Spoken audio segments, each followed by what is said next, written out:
ইতিহাসের পাতা ঘাটতে গিয়ে নেইমারের ইতিহাস দেখলে আপনি আটকে উঠবেন। ফুটবল ইতিহাসে সেরা কামব্যাকের গল্পটি এই মহানায়কের নামেই লেখা আছে। শেষ 5 মিনিটে দুর্ধর্ষ 3 গোলে অবদান রেখে সে বুঝিয়ে দিয়েছিল ফুটবল তার পায়ের জাদু। সেদিন অবাক হয়েছিল মাঠে থাকা হাজার হাজার দর্শক, কোচ, এমনকি সতীর্থ লিওনেল মেসিও। সবাই অবাক হয়ে তাকিয়েছিলেন ব্রাজিলিয়ান এই সুপারস্টারের দিকে। কি হয়েছিল সেদিন? 5 মিনিটে নেইমার কি করেছিল? কেনই বা এই সময়টাকে বলা হয়ে থাকে ইতিহাসের সেরা কামব্যাক? চলুন বিস্তারিত দেখি। উয়েফা চ্যাম্পিয়ন্স লিগের রাউন্ড 16 কোয়ার্টার ফাইনালের লক্ষ্যে মাঠে নেমেছিল পিএসজি বনাম বার্সেলোনা। নেইমার, মেসি, সুয়ারেজের মতো ভাগা ভাগা তারকা থাকতেও প্রথম লেগে পিএসজি 4-0 ব্যবধানে হারিয়েছিল বার্সাকে। অর্থাৎ দ্বিতীয় লেগে বার্সাকে ম্যাচ জিতে করতে হবে 5টি গোল। সবাই হাল ছেড়ে দিয়েছিল। স্বাভাবিকভাবে এমন ব্যবধানে ম্যাচ জিতা সত্যি অসম্ভব, কিন্তু সেদিন ব্রাজিলের এক নায়ক বলেছিল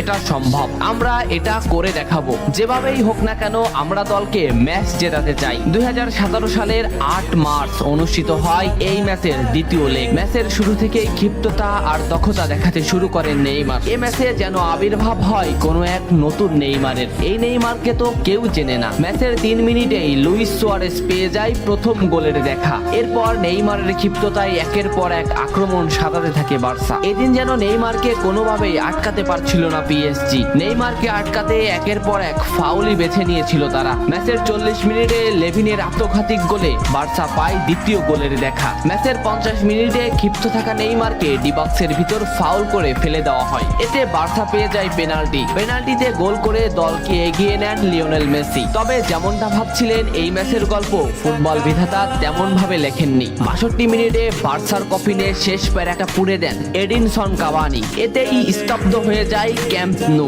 আশা ছেড়ে দেন বার্সা কোচ লুইস এনরিক। শুধু কি তাই, স্তব্ধ হয়ে যান লিওনেল মেসিও। তবে সেদিন একজন দমে যায়নি। নামটা কি কমেন্ট করে জানান। বার্সা গোল হজমের পর লিওনেল মেসি ম্যাচের সম্পূর্ণ দায়িত্ব দেন নেইমারের উপর। আবারও শুরু হলো খেলা। ডি বক্সের বাইরে নেইমারকে ফাউল করে ডি মারিয়া। এই পজিশনে 88 মিনিটে বার্সা একটা ফ্রি কিক পায়। তবে এই ফ্রি কিকের দায়িত্ব নেইমারের কাছে বুঝিয়ে দেন মেসি। শট করেন নেইমার এবং করেন অসাধারণ গোল। এই ফ্রি কিকটা বার্সার ইতিহাসের সেরা ফ্রি কিকের একটি হয়ে রয়েছে। এর 2 মিনিট পর সুয়ারেজকে আঘাত করে পেনাল্টি পায় বার্সা। পেনাল্টি নিতে আসেন নেইমার জুনিয়র। সেদিন বার্সা নেইমারের উপরই আস্থা খুঁজে পেয়েছিল। পেনাল্টিতে অসাধারণ গোল করেন নেইমার। এমন পরিস্থিতিতেও 5 গোল করে ম্যাচ সমতা এনেছে বার্সা। এর কিছু সময়ের পরে চলে আসে সেই মাহিন রক্ষণ। ম্যাচের এই মোমেন্টটা লক্ষ্য করুন। ডি বক্সের কিছুটা সামনে নেইমারের পায়ে বল। নেইমারকে আটকাতে গেল প্রতিপক্ষের একটি খেলোয়াড়, কিন্তু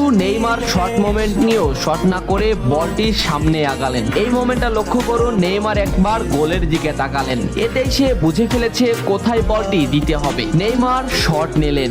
আপনি সাধারণ চোখে এটাকে একটা শট দেখলেও এটা হলো সেই শট যা লিখেছিল ইতিহাসের সেরা কামব্যাকের অধ্যায়। নেইমার এমন ভাবে শটটি নিয়েছিলেন যাতে রবের্তো শুধু পা লাগিয়ে গোল করেছিলেন। শেষ 5 মিনিটে সেরা 3টি গোলে অবদান রেখে সেদিন ইতিহাসের সেরা কামব্যাকের নায়ক হয়েছিলেন ব্রাজিলিয়ান এই সুপারস্টার। সবাই যেখানে স্তব্ধ হয়ে গিয়েছিল নেইমার সেখান থেকেই শুরু করেছিলেন। নেইমার বুঝিয়ে দিয়েছিলেন নিজের দৌড়ত্ব।